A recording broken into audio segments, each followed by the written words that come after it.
Sa unang pagbasa, gihulagway ang hari nga gipili sa Ginoo. Una si David nga nahimong gamhanan kaayo, nya gisundan siya ni Hari Solomon, ang iyang anak nga batan-on pa atong panahona nga gamhanan sad kaayo ang iyang gingharian tungod kay nagsunod man siya sa pagkahari sa iyang amahan nga si David.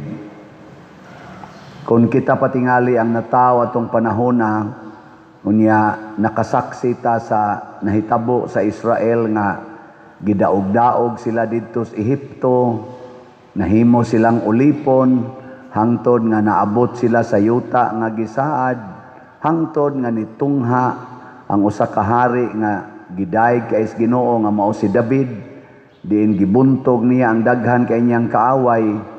Makaingon gyud ta dili na ni mabuntog ang maong gingharian. Mao na ni ang tinuod nga presensya sa Ginoo. Gani mao man na aroy panghuna-huna nato kana mga lig-ong nasod, kana mga nasod nga murag dato kayo, daghan kaig armas, sama ng Amerika, China, Russia, ug uban pa. Makaingon gyud ta kani forever na gid ni sila, kay purtig yung lig-una, sakto gyud sa gahom. Pero sa tinud-anay, sa dihang niabot ng panahon nga si Hari Solomon nagsupak-supak nas Ginoo, nagsimba nas mga Dios-Dios, ug ang nagsunod niyang mga hari mao say gibuhat na lusno gyud ang gingharian sa Israel. Nalusno mga igsoon, og hangtod nangabihag sila sa ilang kaaway, og nibalik sila nga naulipon na sad sa ilang mga kaaway. Karon misaad na sad ang Ginoo nga dunay bag-ong hari kaliwat yapon ni David. Nya kun maghari na ni siya, din agyod matapos ang iyang gingharian, mabuntog niya ang tanang dautan, ang tanan niyang kaaway iyang mabuntog. O kini gipaabot nis mga Hudiyo, gani hangtod karon ila ning gipaabot. Kay para nila wapaman mo abot. Og niabot yun, kinsa may niabot? Si Jesus. Pag abot na ni Jesus, unsa may gingharian nga iyang gibuhat? Ang gingharian na way palasyo.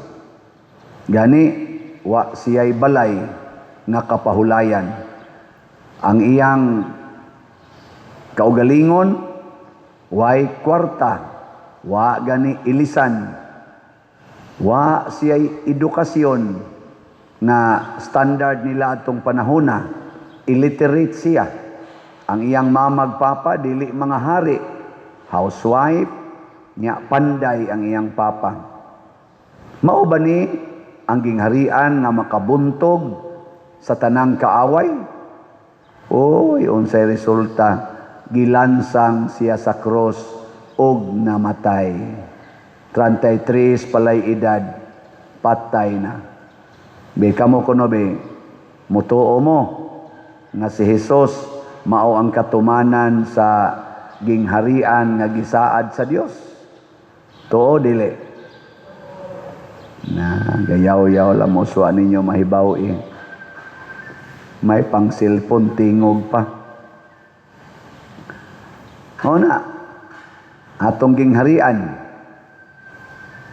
kinsa gutay mo tuo nga ang ato yung gituuhan, mauman nga ang Ginoo or ang usa ka hari naagi palasyo.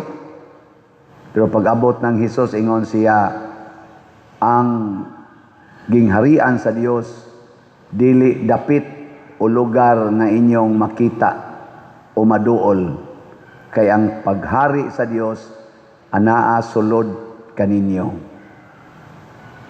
Ang tinuod ang gingharian ni ana sulod nato. Lingiyay mong tupad. Ing nanasudla na kaging harian diya. Lisura tukoron kaging harian. Sulod na to.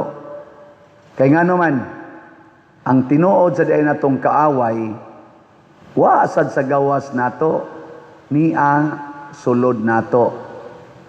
Ug ang tinuod natong kinabuhi, dili kining atong lawas, kung dili ang atong kalag.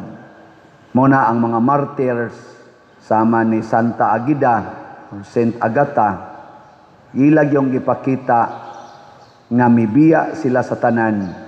Tanan nga makaayo sa lawas, ilang gibiyaan, o gidawat nila ang pag-antos. Kaya ang tinuod na tong kaaway, mauman ang yawa. Ang yawa, maoy mo yud-yud nato sa pagpakasala.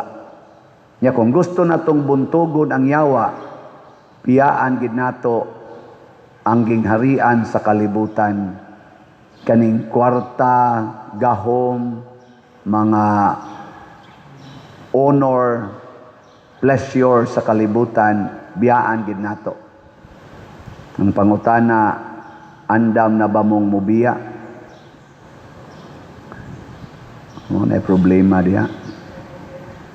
Pila kabuk asawa nga andam nang mubiya sa ilang balay para makapuyo ang kabit sa iyang bana. Naa kay mohimo ana. Oh, ambot lang. Pila kabuk bana nga andam mubiya sa iyang balay aron ang kabit sa iyang asawa makapuyo sa didtong panagsa. Ay, wow. Pero si Kristo niingon, biyai ang inyong bana, biyai ang inyong asawa, biyai ang inyong ginikanan, biyai ang inyong balay, hasta pa imong kaugalingon, aron ka musunod nako. Kay magpabilin ka sa imong balay, nya moabot ang kabit sa imong asawa, mapatay nimo eh. Pero mubiya ka, puli din tong kabit. Nya okay mo na. Ang akong pasabot ba, pila kabuk nato ang dili mawili sa imong kaugalingong mga security o imong kaugalingon nga mga dungog aron lang makapadayon tag higugma sa mga tao nga dagko kay sa. Kaya ngato di ang tinuod nga kaaway mao ang sala ug ang atong ibuntog sa sala mao gyud ang paghigugma. Paghigugma nga matud pa ni Kristo, kanang gugma nga andam kang muhalad sa imong kaugalingon para sa imong gihigugma. Muna diri sa atong unang pagbasa, si David gipasidunggan sa Ginoo og gihatagan sad si David og usa ka anak nga si Solomon. Pero ang instruction sa ni David ni Solomon, ayaw kahadlok, pag maisog, unya sundag yod ang tanang sugo sa Ginoo. Ayaw yod pag supak-supak. Bisag batanon pa kay si Solomon, giingna ni David, sundag yod, kay tumanon Diyos Ginoo ang iyang saad nako, nga ang akong kaliwat dili mahutdan og mga kaliwat nga hari. Kitang tanan mga igsoon sa atong bunyag nahimutang pari, propeta ug hari sa Dios. Ang ato na lang buhaton ang pagpuyo sa bag-ong klase sa gingharian nga mao ang gingharian sa katarong, gingharian sa hustisya, gingharian sa gugma. Kung ato ni mabuhat, ang mabuntog na ginato atong kaaway. Karon din sa atong parokya, nagpadayon ta pagbuhat og mga balay para atong nabanlasan sa mga balay panahon sa bagyong Tino. Posible na tang makabuhat og mga 57 ka balay. Unsa man na siya? Nakabuntog tas kaaway o napildi? Kabuntog tas kaaway, kanang kaaway bitaw nato nga daw kayo. Tungod man is inyo mga slat-slat, ang inyong slot sa DPR mo'y hinungdan nga makahimo taani. Ang atong kaaway nga maong yawa mibanlas sa mga balay. Ug ang naigo sa mga pagbanlas sa balay mao ang mga kabus kayo nga way ikapatukod ug balik sa ilang balay. Salamat ninyo nga mibuntog niining kadaw kahangol sa kwarta kay makatukod tag mga 11-57 ka balay pagkanindot ana. Nya lain na sad natong ihangyo sa Ginoo nga dili unta ta mabuntog labi na isip nasod niining kaaway nato nga gitawag og corruption. Ang kadaw, ang hakog sa kwarta o sa bahandi nga nasudnon. Hinaot unta nga makabaton tag bag-ong mga leaders nga dili na hakog, dili na daw ug anda magantos ug magpakamatay para sa akayuhan sa atong nasod.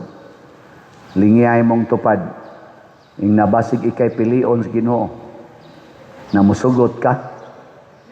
Sugot kang maparihan ni Santa Agata. Pation ka para sa imong nasod. Sugot mo na. Hilom na kay.